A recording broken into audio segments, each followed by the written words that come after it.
त्यावेळेस आपण इलेक्ट्रिक इंडक्शनची गोष्ट करतो त्यावेळेस आपल्याला समजायला पाहिजे की एक चार्ज कंडक्टर आहे, दुसरा अनचार्ज कंडक्टर आहे. मग चार्ज कंडक्टर कोणता? ज्यावेळेस आपण एखादा जो ग्लासचा रॉड आहे, या ग्लासच्या रॉडला एखाद्या सिल्कच्या कापडावर घासून ठेवला असेल, तो त्यावेळेस चार्ज होऊन जाईल. मग चार्ज झालेल्या कंडक्टरवर सपोज की निगेटिव्ह चार्ज आले, ठीक आहे. मग हे जे निगेटिव्ह चार्ज आणि जो चार्ज कंडक्टर आहे ह्याला अनचार्ज कंडक्टरच्या जवळ घेऊन गेल्यावर ज्यावेळेस चार्ज कंडक्टरवरचे निगेटिव्ह चार्जेस, ठीक आहे, आणि अनचार्ज कंडक्टरमधले पॉझिटिव्ह अँड निगेटिव्ह चार्जेस, ठीक आहे, म्हणजे पॉझिटिव्ह चार्ज अनचार्ज कंडक्टरमध्ये ते चार्ज कंडक्टरच्या निगेटिव्ह चार्जकडे अट्रॅक्ट होतील, ठीक आहे. मग जे पॉझिटिव्ह चार्जेस आहेत ते एका साईडला आले, ठीक आहे, आणि निगेटिव्ह चार्ज काय झाले दुसऱ्या साईडला चालले गेले, कुठे? अनचार्ज कंडक्टरमध्ये. मग यालाच म्हटलं जातं इलेक्ट्रिक इंडक्शन. मग इलेक्ट्रिक इंडक्शन समजण्यासाठी आपल्याला किंवा गॉस लॉ जो आहे आपल्याला जो त्याची स्टेटमेंट दिली जाते त्या स्टेटमेंटला समजण्यासाठी आपण सगळ्यात पहिले काही गोष्टी समजून घेऊ. म्हणजे इलेक्ट्रिक लाईन ऑफ फोर्सेस, म्हणजे इलेक्ट्रिक लाईन ऑफ फोर्सेस कोणत्या आहेत की त्यांना इलेक्ट्रिक फील्डच म्हटलं जातं. कारण आपण ज्यावेळेस आपण एखादा चार्ज कन्सिडर करतो, म्हणजे चार्ज क्यू कन्सिडर करतो, त्याच्यामधून इन्फानाईट नंबर ऑफ ज्या लाईन ऑफ फोर्सेस आहेत त्या कशा निघतात? तुमच्या नॉर्मली बाहेर निघतात, ठीक आहे. म्हणजे ह्याच ज्या लाईन्स आहेत ह्याच लाईनला म्हटलं जातं इलेक्ट्रिक लाईन ऑफ फोर्सेस, म्हणजे तीच आहे त्याची इलेक्ट्रिकल फील्ड. मग जर इलेक्ट्रिकल फील्डची आपण गोष्ट केली, म्हणजे चार्ज कंडक्टर म्हणजे एखादा चार्ज आहे त्याच्यामधून निघणारे जे इलेक्ट्रिक लाईन्स आहेत म्हणजे इलेक्ट्रिक फील्ड आहे, त्याच इलेक्ट्रिक फील्डला इलेक्ट्रिक लाईन ऑफ फोर्सेस ज्यावेळेस आपण कन्सिडर करून घेऊ, अशा इलेक्ट्रिक फील्डचा म्हणजे इलेक्ट्रिक लाईन ऑफ फोर्सेसचा जर एक बंडल तयार केला तर त्यावेळेस तो बंडल काय बनतो? आपला ट्यूब ऑफ फोर्स तयार करतो.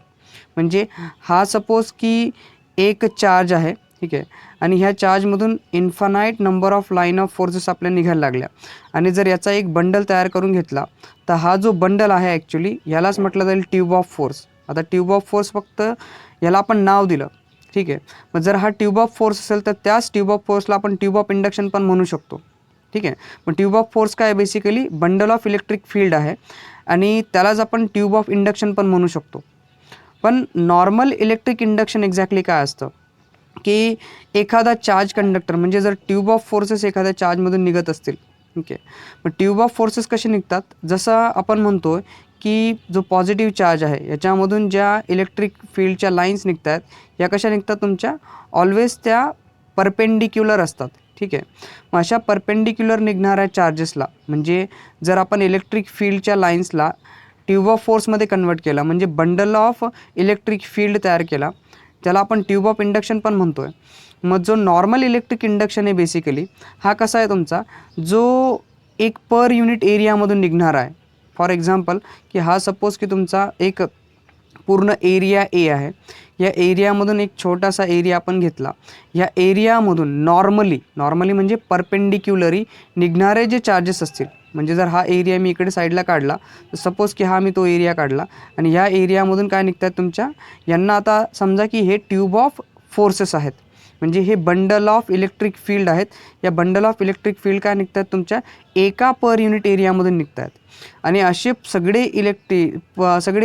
जे एरिया आहेत म्हणजे नॉर्मल इलेक्ट्रिक इंडक्शन जर पर युनिट एरियामधून निघत असतील तर total normal electric induction exactly काय असतं की पूर्ण एरियामधून म्हणजे जो एरिया ए आहे, ठीक आहे, ह्या एरिया एमधून निघणारे टोटल ट्यूब ऑफ फोर्सेस, ठीक आहे, यांना एकत्र केल्यावर जो आपल्याकडे इलेक्ट्रिक इंडक्शन येतो त्याला टोटल नॉर्मल इलेक्ट्रिक इंडक्शन म्हटलं जातं, ठीक आहे.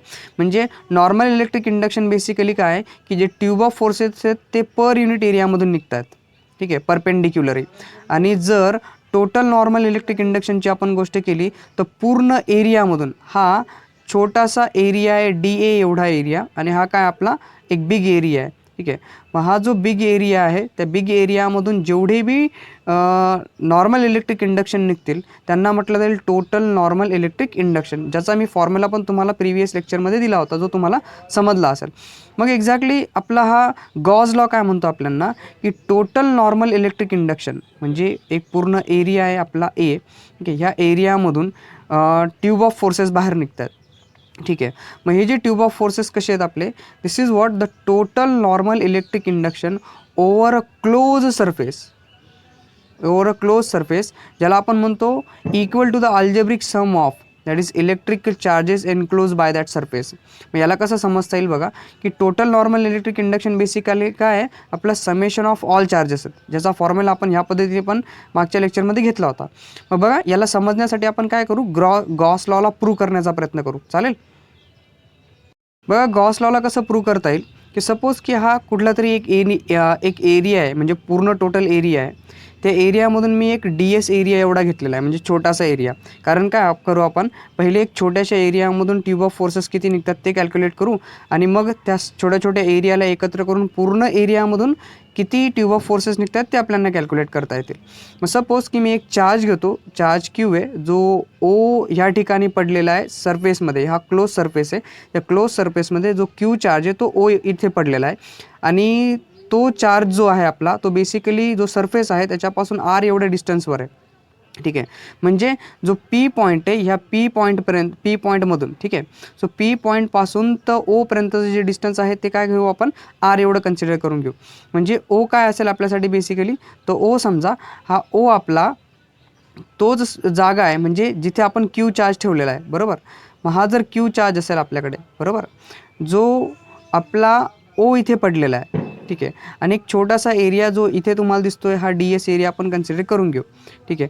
आणि ही जी E आहे बेसिकली हे काय, तुम्हाला एरियाला परपेंडिक्युलर, म्हणजे हे जे चार्जेस Q आहे त्याच्यामधून निघणारी इलेक्ट्रिक फील्ड, म्हणजे हा ट्यूब ऑफ फोर्सेस आहेत, ज्या ट्यूब ऑफ फोर्सेसला आपण कन्सिडर करतो आहे. ठीक आहे. म्हणजे नॉर्मल इलेक्ट्रिक इंडक्शन आपण कन्सिडर करतो आहे. नॉर्मल इलेक्ट्रिक इंडक्शन जो DS एरियामधून बाहेर निघतो आहे, आणि DS एरिया आणि इलेक्ट्रिक फील्ड याच्यामध्ये अँगल किती तुमचा, थिटा अँगल आहे. म्हणजे आपल्याला एक कॉस कंपोनंट भेटून जाईल, E कॉस थिटा हा कंपोनंट आपल्याला भेटेल. ठीक आहे. मग कारण काय आहे की आपण DS एरिया आणि ईच्यामध्ये जर 0 अँगल कन्सिडर केला तर कॉस थिटाची व्हॅल्यू 1 येऊन जाते. ठीक आहे. मग मी काय काम करतो की आपण गॉस थेरम प्रूव्ह करण्यासाठी एक DS एरिया कन्सिडर करून घेऊ. DS एरिया कुठे, P हा इलेक्ट्रिक इंटेन्सिटी आहे कुठे, पॉईंट P वरती. म्हणजे आपण एक काम करू की P पॉईंटवरती किती इलेक्ट्रिक इंटेन्सिटी असेल ते कॅल्क्युलेट करण्याचा प्रयत्न करू, आणि O पासून Pचं जे डिस्टन्स आहे ते काय करून घेऊ आपण, R कन्सिडर करू. की सपोज हा जो पूर्ण एरिया आहे, ह्या पूर्ण एरियामध्ये Q1 Q2 Q3 Q4 Q5 असे N नंबर ऑफ चार्जेस पडलेले आहेत, म्हणजे कुठे, या सरफेसच्या मध्ये. त्याच्यापैकी मी फक्त काय घेतला, एकच घेतलेला आहे. ठीक आहे. मग जर मी एक कन्सिडर केला असेल तर charge are enclose by the surface, then the total normal electric induction किती असेल, बरोबर. आपण नॉर्मल इलेक्ट्रिक इंडक्शनची गोष्ट केली. नॉर्मल इलेक्ट्रिक इंडक्शन कुठून, एक छोट्याशा एरियामधून. मग टोटल नॉर्मल इलेक्ट्रिक इंडक्शन काय असेल, मग पूर्ण एरियामधून. मग पूर्ण एरियामध्ये काय एकच चार्ज असेल का, नाही, तिथे भरपूर सारे चार्जेस असतील, म्हणजे N नंबर ऑफ चार्जेस असतील. आपल्याला जर टोटल नॉर्मल इलेक्ट्रिक इंडक्शन काढायचं असेल तर काय करावं लागेल, समेशन करावं लागेल. म्हणजे जेवढे बी चार्जेस इथे पडलेले आहेत ह्या सरफेसमध्ये, म्हणजे हा जो क्लोज सरफेस तुम्हाला दिसतोय, हा क्लोज सरफेस जो मी इथे काढलेला आहे, या क्लोज सरफेसमध्ये N नंबर ऑफ चार्जेस जेवढे बी पडले असतील, यांच्यामुळे नॉर्मल इलेक्ट्रिक इंडक्शन केवढे पास होत आहेत आणि इलेक्ट्रिक फील्डची इंटेन्सिटी काय आहे ते आपल्याला काय होऊन जाईल, समजून जाईल. म्हणूनच गॉस लॉ म्हणतो की that is total normal electric induction is summation of all the charges, बरोबर. समेशन ऑफ ऑल चार्जेस काय, मग Q1 plus Q2 plus Q3 plus Q3 Q4 Q5 and up to the QN पर्यंतचे. मग याच्यासाठी काय काम करू आपण, ही जी Q आहे बेसिकली याला समेशनमध्ये कन्वर्ट करून देऊ, कारण आपल्याला माहिती आहे N आहे आणि I आपला काय, पहिला चार्ज, दुसरा चार्ज, तिसरा चार्ज, चौथा चार्ज, पाचवा चार्ज, असा त्याचा नंबर असेल. म्हणून मी त्याला काय करून घेतो, QI लिहून देतो. म्हणजे summation of N I is equals to 1 2 3 and 4. मग ह्याच QIला मी एक नाव देऊन देतो कॅपिटल Q, म्हणजे हे सगळे चार्जेस कॅपिटल Qमध्ये तुमचे येऊन जातात. मग एकदा आपण परत बघून घेऊ की याची जी गॉस लॉची जी डेफिनेशन, गॉस लॉचा जो थेरम होता तो बेसिकली काय त्याने दिला होता, तर त्याच्याने आपल्याला समजून जाईल की जे टोटल नॉर्मल इलेक्ट्रिक इंडक्शन आहेत basically Q1 plus Q2 plus Q3 summation of all the charges कशा पद्धतीने आपल्याला काढता येतं.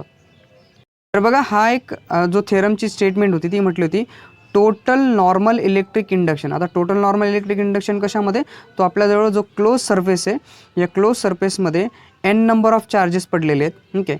आणि ह्या N नंबर ऑफ चार्जेसमुळे जो क्लोज सरफेस आहे, ठीक आहे, या क्लोज सरफेसमधून निघणारे ते पूर्ण नॉर्मल इलेक्ट्रिक इंडक्शन्स. बघा total normal electric induction over a close surface हा काय असतो, सम ऑफ ऑल द चार्जेस असतो. त्यालाच म्हटलं होतं गॉस लॉ. ठीक आहे.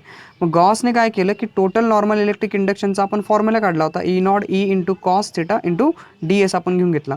बघा एप्सिलॉन नॉट आहे बेसिकली, हा एप्सिलॉन नॉट याने कन्सिडर केला आहे, त्याला ई नॉट त्याने लिहिलेला आहे. एप्सिलॉन नॉट काय कसा असेल आपला, permittivity of the given surface, म्हणजे तो गिवन सरफेस इलेक्ट्रिक इंडक्शन निघण्यासाठी काय परमिशन देतो त्याच्यासाठी आपण एप्सिलॉन नॉट घेतो. आणि ई आपला इलेक्ट्रिक फील्डची इंटेन्सिटी आहे आणि डी एस हा एरिया आहे. आणि कॉस थिटा काय बेसिकली ई आणि डी एस एरियामध्ये असणारा अँगल आहे. मग total normal electric induction is equals to sum of all the charges. मग सम ऑफ ऑल चार्जेस कसे आहेत आपले, समेशन ऑफ एन क्यू, बरोबर. मग टोटल चार्जेस आपण घेऊन घेतले. मग बघा हा जर मी क्लोज सरफेस, बघा इंटिग्रेशनवरती हा आपण एक सर्कल काढलेला आहे, तो बेसिकली काय शो करतो आपल्याकडे की जो सरफेस आहे तो कसा आहे तुमचा क्लोज सरफेस आहे. ठीक आहे, त्या क्लोज सरफेसमधून निघणारे टोटल नॉर्मल इलेक्ट्रिक इंडक्शन्स असतील. ठीक आहे, मग हा जो समेशन आहे बेसिकली त्याला आपण ह्या पद्धतीने लिहितो क्यू अपॉन एप्सिलॉन नॉट. ठीक आहे, मग क्यू अपॉन एप्सिलॉन नॉट जर घेतला आपण तर टोटल फ्लक्स जो आहे, ठीक आहे, मी फ्लक्स पण तुम्हाला मागच्या लेक्चरमध्ये सांगितलेलं आहे की बेसिकली फ्लक्स काय असतो. मग Q upon epsilon not is equals to integration of E cos theta into D X. हा असेल आपला गॉस लॉ, जो तुम्हाला मी आत्ता पण आपल्या जो मागचे आत्ता तुम्ही जर लेक्चरला थोडं मागे घेऊन गेले तर तुम्हाला समजून जाईल की गॉस लॉचा हा समेशन ऑफ ऑल चार्जेसचा कन्सेप्ट काय तुम्हाला शो करतो की टोटल नॉर्मल इलेक्ट्रिक इंडक्शन काय असतात की एखाद्या सरफेसमधून जेवढेही चार्जेस आहेत हे सगळे चार्जेस काय करतील, इलेक्ट्रिक फील्डची इंटेन्सिटीला बाहेर काढतील. मग टोटल नॉर्मल इलेक्ट्रिक इंडक्शन हे काय करतील, क्यू चार्जेसमुळे, म्हणजे सगळ्या चार्जेसमुळे तिथे इलेक्ट्रिक फील्डची इंटेन्सिटी शो करतील. म्हणूनच गॉस लॉ आहे आपला, total normal electric induction over a close surface is equal to algebraic sum of electric charges. ठीक आहे, electric charges enclose by that surface. ठीक आहे, आय होप तुम्हाला हे लेक्चर समजलं असेल.